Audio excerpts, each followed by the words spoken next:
Hello student, welcome to my channel Sarvan lecture. आज का ये वीडियो क्लास 10 सामाजिक विज्ञान के लिए सबसे ज्यादा इंपॉर्टेंट है। आज के इस वीडियो में हम लोग सामाजिक विज्ञान के बहुत सारे महत्वपूर्ण प्रश्नों को देखने वाले हैं जो बोर्ड परीक्षा में 100% आएगा और जो बोर्ड एग्जाम में हर साल प्रश्न पूछे जाते हैं वही प्रश्न आज के इस वीडियो में हम लोग डिस्कस करने वाले हैं। जैसे इसमें आपके बहुत सारे ऑब्जेक्टिव क्वेश्चंस भी है, बहुविकल्पीय प्रश्न भी है, बहुत सारे लघु उत्तरीय प्रश्न भी है। ठीक है, लघु उत्तरीय प्रश्न भी है और आपके दीर्घ उत्तरीय प्रश्न भी हैं। मतलब ये सामाजिक विज्ञान का सबसे ज्यादा इंपॉर्टेंट वीडियो है। आज के इस वीडियो को लास्ट तक देखते रहिए, लाइक कर देना, शेयर कर देना, चैनल पर नया तो सब्सक्राइब भी कर लेना। ठीक है, तो चलो हम लोग एक एक क्वेश्चन को डिस्कस करते हैं। तो सबसे पहला नंबर प्रश्न आप लोग देखो, पहले नंबर प्रश्न में क्या पूछ रहा है। ठीक है, सबसे पहला नंबर प्रश्न पूछ रहा है कि फ्रांस की क्रांति हुई, जो फ्रांस की क्रांति है वो कब हुई थी। ठीक है, या फिर आपको यही क्वेश्चन पूछ सकता है कि फ्रांसीसी क्रांति का प्रारंभ किस वर्ष हुआ।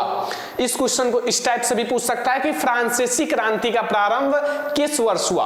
ऑप्शन नंबर का है 1788 ईस्वी, खा है 1789 ईस्वी, एंड गा है 1790 ईस्वी, एंड घा है 1787 ईस्वी। ठीक है, तो ये हमारा पहला चैप्टर का क्वेश्चन है कि फ्रांसीसी क्रांति कब हुआ। तो इसका राइट आंसर क्या है? इसका राइट आंसर है 1789 ईस्वी। ठीक है, यानी कि ऑप्शन नंबर खा हमारा बिल्कुल सही है। ये हमारा है सबसे पहला मोस्ट इंपोर्टेंट क्वेश्चन जो बोर्ड एग्जाम के लिए सबसे ज्यादा इंपॉर्टेंट है। तो चलो हम लोग देखते हैं दूसरा नंबर इंपॉर्टेंट ऑब्जेक्टिव क्वेश्चन। ठीक है, तो दूसरा नंबर क्वेश्चन देखो कि जर्मनी को किस वर्ष एक स्वतंत्र राष्ट्र घोषित किया गया। इस क्वेश्चन में पूछ रहा है कि जर्मनी को किस वर्ष एक स्वतंत्र राष्ट्र घोषित किया गया। ठीक है, ऑप्शन नंबर का है 1871 ईस्वी में, एंड खा है 1872 में, एंड गा है 1876 में, एंड घा है 1880 ईस्वी में। तो जर्मनी को किस वर्ष एक स्वतंत्र राष्ट्र घोषित किया गया, तो वो हमारा है, कौन सा ऑप्शन सही है? वो हमारा है 1871 ईस्वी में। कब? 1871 ईस्वी में, यानी कि ऑप्शन नंबर का सही है। ठीक है, बहुत सारे स्टूडेंट कहते हैं सब दिखाई नहीं देता। ठीक है, आप हट जाया करो थोड़ा सा, तो आप लोग देख सकते हो। ठीक है, पूरा आप लोग नोट कर लो। तो आई होप कि आप लोगों ने नोट कर लिया होगा, स्क्रीनशॉट ले लिया करो। तो ये हमारा दूसरा मोस्ट इंपोर्टेंट क्वेश्चन। अब हम लोग देखेंगे तीसरा मोस्ट इंपोर्टेंट क्वेश्चन। ठीक है, तीसरा हमारा मोस्ट इंपोर्टेंट क्वेश्चन है कि पूना पैक्ट किन दो नेताओं के बीच हुआ। ठीक है, जो पूना पैक्ट है वो किन दोनों नेताओं के बीच हुआ था। ऑप्शन नंबर का है गांधी जी और अंबेडकर के बीच, एंड खा है जो आपका गांधी जी और नेहरू के बीच, एंड गा है गांधी जी और सरदार पटेल के बीच, एंड घा है नेहरू और सुभाष चंद्र बोस। ठीक है, नेहरू और सुभाष चंद्र बोस। तो आपका पूना पैक्ट जो है वो किन दोनों नेताओं के बीच हुआ था, आपको पता है कि नहीं पता है? बहुत ज्यादा इंपॉर्टेंट क्वेश्चन है, ये सारे बहुत ज्यादा इंपॉर्टेंट क्वेश्चन है। तो बच्चों, जो पूना पैक्ट है वो हमारा गांधी जी और डॉक्टर अंबेडकर के बीच हुआ था। ठीक है, ऑप्शन नंबर का हमारा सही है कि जो हमारा पूना पैक्ट है वो गांधी जी और डॉक्टर अंबेडकर के बीच हुआ था। ठीक है, समझ में आ गया? तो हमारा ऑप्शन नंबर का बिल्कुल सही है। सारे स्टूडेंट नोट कर लो, जितना क्वेश्चंस पढ़ा रहा हूं बोर्ड एग्जाम के लिए सबसे ज्यादा इंपॉर्टेंट है, बोर्ड एग्जाम में आएगा ही आएगा यहां से। ठीक है, तो चलो हम लोग देखते हैं अगला क्वेश्चन। तो अगला क्वेश्चन हम लोग देखेंगे क्वेश्चन नंबर 4, जो कि आप लोग देख सकते हो। क्वेश्चन नंबर 4 में है कि हिंद, जो आपका हिंद स्वराज, ठीक है, एक बार हिंद लिखना, हिंद स्वराज पुस्तक के लेखक हैं। जो हिंद स्वराज पुस्तक है इसके लेखक कौन है? ऑप्शन नंबर का है सरदार पटेल, खा है बाल गंगाधर तिलक, गा है महात्मा गांधी, एंड घा है सुभाष चंद्र बोस। तो बच्चों, हिंद स्वराज पुस्तक के लेखक कौन है? ठीक है, इसका राइट ऑप्शन क्या होगा? तो हिंद स्वराज पुस्तक के जो लेखक हैं वो हमारे महात्मा गांधी जी हैं। कौन है? महात्मा गांधी जी। तो हमारा ऑप्शन नंबर गा जो है वो बिल्कुल सही है।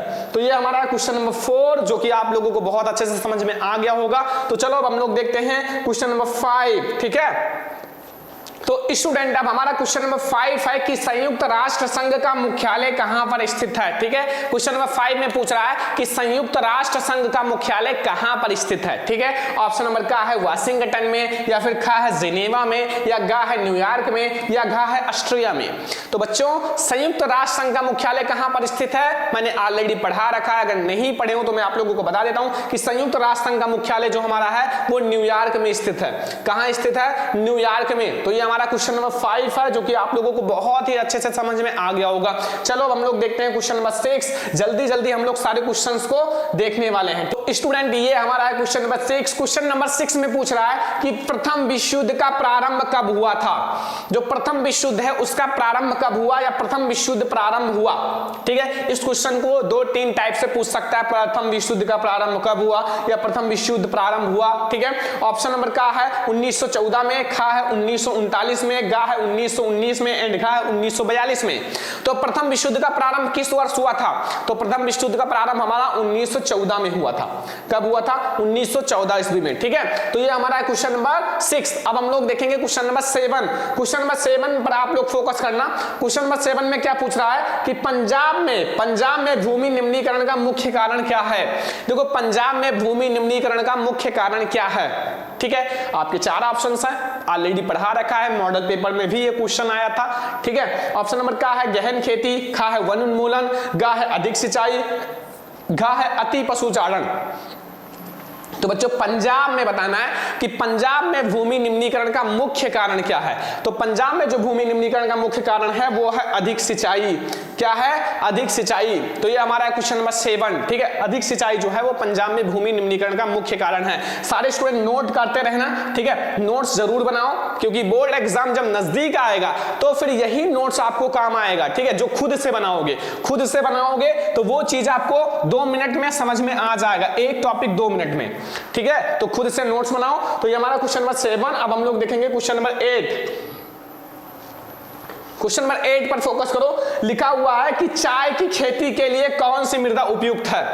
जो चाय की खेती है, चाय की खेती के लिए कौन सी मृदा सबसे अच्छी मानी जाती है।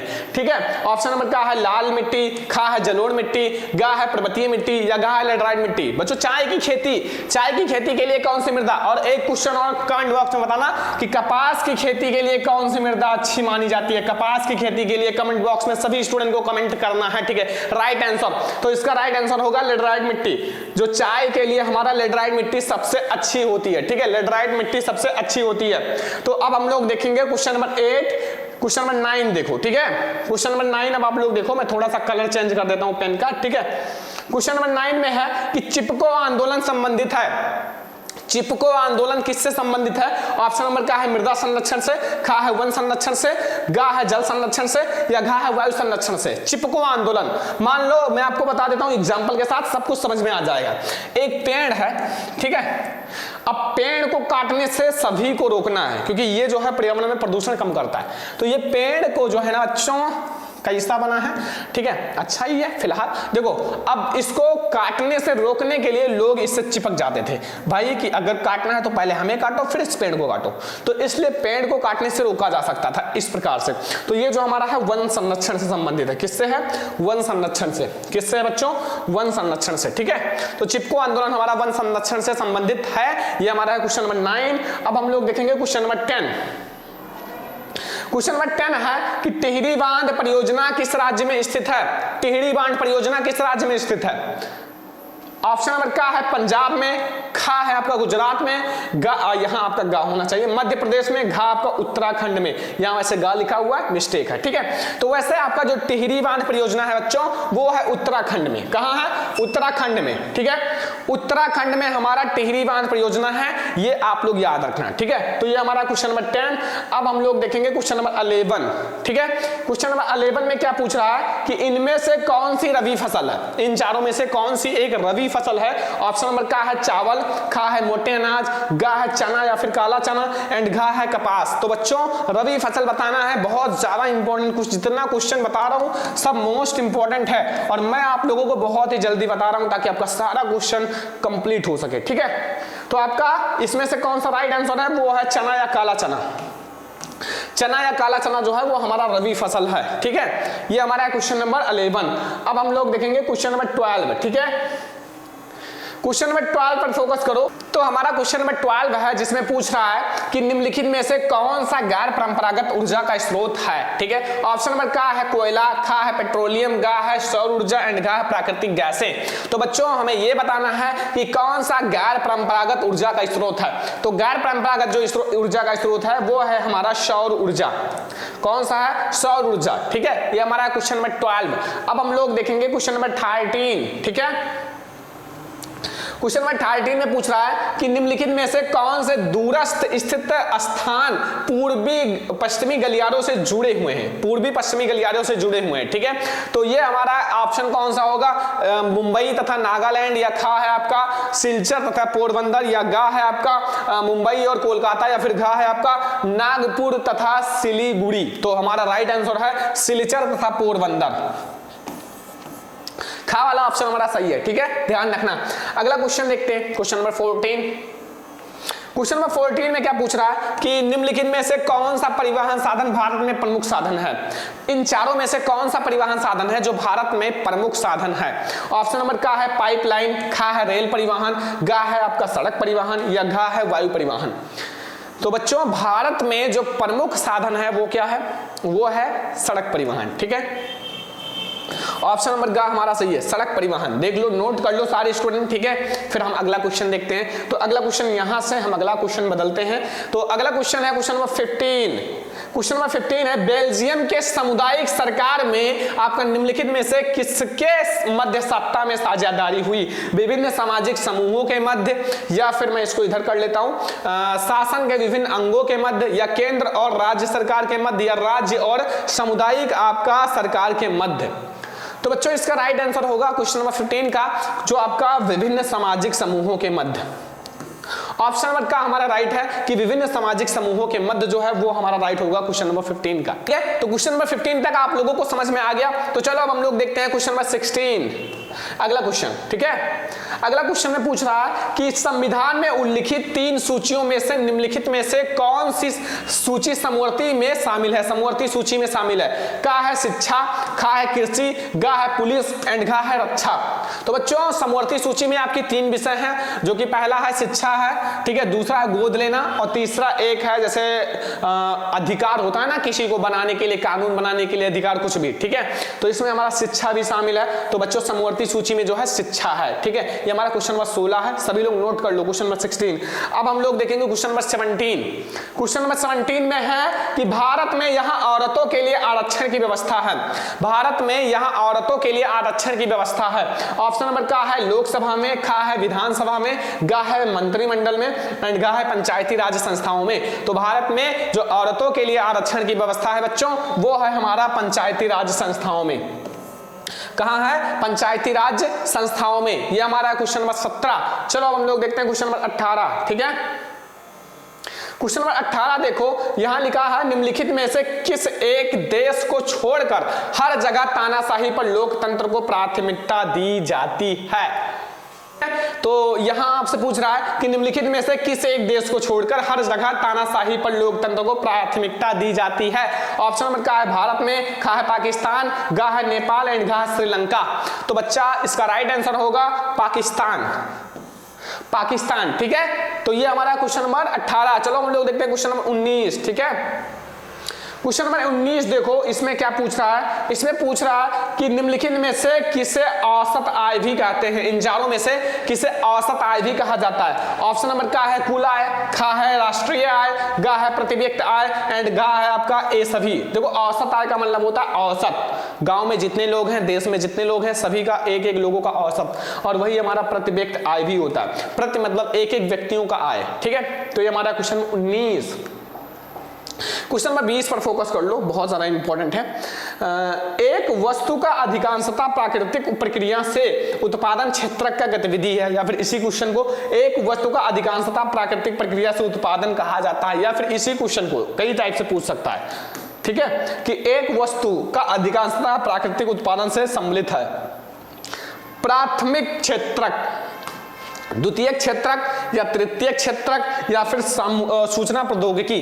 तो बच्चों जो प्राकृतिक से उत्पादन होता है वो हमारा प्राथमिक क्षेत्रक में होता है। ठीक है, प्राथमिक क्षेत्रक में। तो ये हमारे हैं 20 MCQ यानी कि ऑब्जेक्टिव क्वेश्चंस जो बिल्कुल तैयार कर लेना है, बोर्ड एग्जाम के लिए बहुत ज्यादा इंपॉर्टेंट है। ठीक है, तो अब हम लोग देखेंगे आगे के क्वेश्चंस जो बोर्ड एग्जाम के लिए सबसे ज्यादा इंपॉर्टेंट है। ठीक है, तो अब हम लोग देखो कौन कौन सा क्वेश्चंस देखने वाले हैं। जैसे पहला नंबर प्रश्न देखो यहां कि यहां देखो देखो पहला नंबर प्रश्न पूछ रहा है कि सत्याग्रह के विचार का क्या मतलब है। जो सत्याग्रह का विचार है उसका क्या मतलब है। ठीक है, तो उत्तर देखो कि सत्याग्रह के विचार का मूल आधार सत्य की शक्ति पर आग्रह तथा सत्य की खोज करना। सत्याग्रह का मतलब है, सत्य का मतलब सत्य, आग्रह का मतलब आग्रह होना, सत्य की तरफ आग्रह होना, सत्य की शक्ति का खोज करना। ठीक है, और गांधी जी इसके प्रबल समर्थक थे। गांधी जी इसके प्रबल समर्थक थे कि अगर किसी चीज को भी सत्य की साथ जीता जा सकता है। एंड व्याख्या इस प्रकार से, एक एक पॉइंट को समझाता हूं। पहला, अगर आपका उद्देश्य सच्चा है, अगर आपका उद्देश्य सच्चा है, यदि आपका संघर्ष तथा अन्याय के खिलाफ है, तो उत्पीड़क में मुकाबला करने के लिए आपको किसी शारीरिक बल की आवश्यकता नहीं है। अगर आप सच्चे हो, आप सत्य की तरफ आग्रह हो, सत्य बोलते हो, तो आपको कोई नहीं हरा सकता। ठीक है, नोट कर लो ताकि आप लोग देख लो पूरा। ठीक है, तो अभी हमारे और भी पॉइंट्स हैं जो देखते हैं हम लोग यहां से आगे पेज में, अगले पेज में। ठीक है, यहां अभी 2 पॉइंट्स और हैं इसी में कि प्रतिशोध की भावना या आक्रामकता का सहारा लिए बिना सत्याग्रही केवल अहिंसा के सहारे भी अपने संघर्ष में सफल हो सकता है, बिना लड़ाई झगड़े किए। ठीक है, सत्य बोलकर, ठीक है, एक अहिंसा के सहारे ही अपने संघर्ष में सफल हो सकते हो। ठीक है, एंड यहां देखो तीसरा पॉइंट, इसके लिए दमनकारी शत्रु की चेतना को झिकझोरना चाहिए। उत्पीड़क शक्ति को ही नहीं बल्कि सभी लोगों को हिंसा के जरिए सत्य को स्वीकार करने के लिए विवश करने की बजाय सच्चाई को देखने और उसे सहज भाव से स्वीकार करने के लिए प्रेरित करा जाना चाहिए। ठीक है, मतलब कुल मिला के आपको सत्य बोलना है, सत्य की तरफ आग्रह होना है, यही सारी चीजें इसमें बताया गया है। ठीक है, और बहुत ज्यादा इंपॉर्टेंट क्वेश्चन है गांधी जी का ये। ठीक है, गांधी जी का ये बहुत ज्यादा इंपॉर्टेंट क्वेश्चन है। तो ये हमारा पहला है सत्याग्रह के बारे में। दूसरा क्वेश्चन देखो, दूसरे क्वेश्चन में आपको ये बताना है कि 3 राज्यों के नाम बताइए जहां काली मृदा पाई जाती है, काली मिट्टी पाई जाती है, और इस पर मुख्य रूप से कौन सी फसल उगाई जाती है। देखो काली मिट्टी पर मुख्य रूप से कौन सी फसल उगाई जाती है।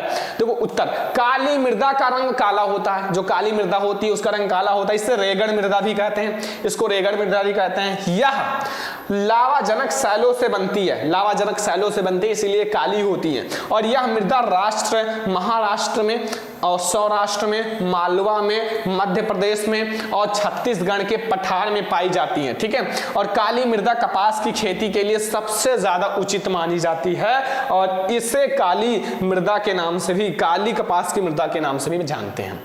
बहुत ज्यादा इंपॉर्टेंट क्वेश्चन है। ठीक है, सारे स्टूडेंट नोट कर लो, आप लोगों को दिख रहा होगा सारा। ठीक है, नोट कर लेना, बहुत ज्यादा इंपॉर्टेंट क्वेश्चन है दूसरा नंबर। ठीक है, तीसरा नंबर क्वेश्चन देखते हैं हम लोग। तीसरा देखो, इसमें पूछ रहा है कि सड़क परिवहन के 3 लाभ बताइए, 3 गुण बताइए। ठीक है, और सड़क, या फिर इसी क्वेश्चन को सड़क परिवहन के कोई 3 लाभ बताइए। भारत के विश्व के सर्वाधिक सड़क जाल वाले देशों में से एक है और यहाँ, ठीक है, एंड सड़क परिवहन के 3 प्रमुख आपको गुण निम्नलिखित है, 3 प्रमुख गुण निम्नलिखित है। ठीक है, यहां से आंसर लिख दिया गया है कि भारत विश्व के सर्वाधिक सड़क जालों में से एक है। जैसे गुण देखो, पहला, सड़क जो है ना, सड़क परिवहन अन्य परिवहन साधनों के उपयोग से एक कड़ी के रूप में भी कार्य करता है। अन्य परिवहन है, वायु परिवहन है, तो वायु परिवहन से आप अपना कितना काम करोगे। कोई चीज को एक स्थान से दूसरे स्थान पर ले जाना है तो वायु परिवहन, रेल परिवहन का नहीं, सड़क परिवहन ही काम आएगा। ठीक है, इसीलिए कड़ी बताया गया, जैसे सड़कें, रेलवे स्टेशन वायु व समुद्री पत्तन को जोड़ती हैं, सड़कें इन सबको जोड़ती हैं। ठीक है, अभी और भी हमारे पॉइंट्स हैं इसमें जो देखो आप लोग आगे, यहां सड़क के देखो। दूसरा नंबर पॉइंट है कि सड़कों की निर्माण लागत कम होती है तथा यह उबड़ खाबड़ भूभागों पर भी बनाई जा सकती है। सड़कों की जो लागत है ना वो कम होती है बनाने में और इसे उबड़ खाबड़ भूभागों में भी बनाया जा सकता है। यह घर घर सेवाएं उपलब्ध करवाता है तथा सामान चढ़ाने व उतारने की अपेक्षाकृत कम लागत है, मतलब कम खर्च लगते हैं। ठीक है, तो ये हमारे सड़क परिवहन के 3 लाभ जो आप लोगों को अच्छे से समझ में आ गया होगा। तो चलो अब हम लोग देखते हैं अगला क्वेश्चन। देखो अगला क्वेश्चन, ठीक है, अगला क्वेश्चन देखो, यहां लिखा हुआ है कि अर्थव्यवस्था के तृतीय क्षेत्रक से आप क्या समझते हैं, कोई दो उदाहरण दीजिए। देखो प्राथमिक क्षेत्रक, द्वितीय क्षेत्रक, तृतीय क्षेत्रक, और तृतीय क्षेत्रक से आप क्या समझते हो। देखो उत्तर, इसके अंतर्गत क्रियाएं किसी वस्तु का उत्पादन नहीं करती, मतलब किसी वस्तु का उत्पादन इसमें नहीं करती है, ठीक है। क्या करती हैं, बल्कि सेवाओं का उत्पादन करती हैं। किसका, सेवाओं का उत्पादन करती हैं। ये क्रियाएं प्राथमिक और द्वितीय क्षेत्रों के विकास से मदद करती हैं। जैसे हमारा वकील, डॉक्टर, शिक्षक, परिवहन सेवाएं आदि हमारे इसमें आते हैं। तो ये हमारा क्वेश्चन नंबर 4 और ये हमारा है लास्ट क्वेश्चन, ठीक है। क्वेश्चन नंबर 4 से आगे नहीं है, ठीक है। क्वेश्चन नंबर 4, तो यहां तक हमारा है क्वेश्चन नंबर 4 और ये है आज का हमारा सबसे ज्यादा इंपॉर्टेंट क्वेश्चंस, ठीक है। ये सारे क्वेश्चंस आपको कंप्लीट कर लेना। जितना क्वेश्चंस मैंने पढ़ाया है ये सारे क्वेश्चंस बोर्ड एग्जाम के लिए बहुत ही ज्यादा इंपॉर्टेंट है, ठीक है। ये सारे क्वेश्चन आप लोग कंप्लीट कर लो, बोर्ड एग्जाम के लिए बहुत ज्यादा इंपॉर्टेंट ऑब्जेक्टिव क्वेश्चन है, लघु उत्तरीय, दीर्घ उत्तरीय, सब कुछ अभी आपके लिए बहुत सारे वीडियोज आने वाले हैं। ये सारे क्वेश्चंस आपको कंप्लीट कर लेना है, ठीक है। देख लो सारा क्वेश्चंस नोट कर लेना,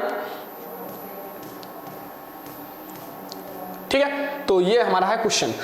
तो ये है आज का हमारा सामाजिक विज्ञान का बहुत ज्यादा इंपॉर्टेंट क्वेश्चन। इस वीडियो को आपको ज्यादा से ज्यादा लाइक करना है, ठीक है, शेयर भी करना है सारे स्टूडेंट को, चैनल पर नया तो सब्सक्राइब भी कर लेना, ठीक है। चलो हम लोग मिलेंगे एक सामाजिक विज्ञान के लॉन्ग क्वेश्चंस के साथ, जो हमारे लघु उत्तरीय, दीर्घ उत्तरीय और भी हैं उनको देखेंगे। तो ये हमारा बहुत ज्यादा इंपॉर्टेंट क्वेश्चन है। चलो फिर मिलते हैं नेक्स्ट इंपॉर्टेंट वीडियो में, तब तक के लिए धन्यवाद।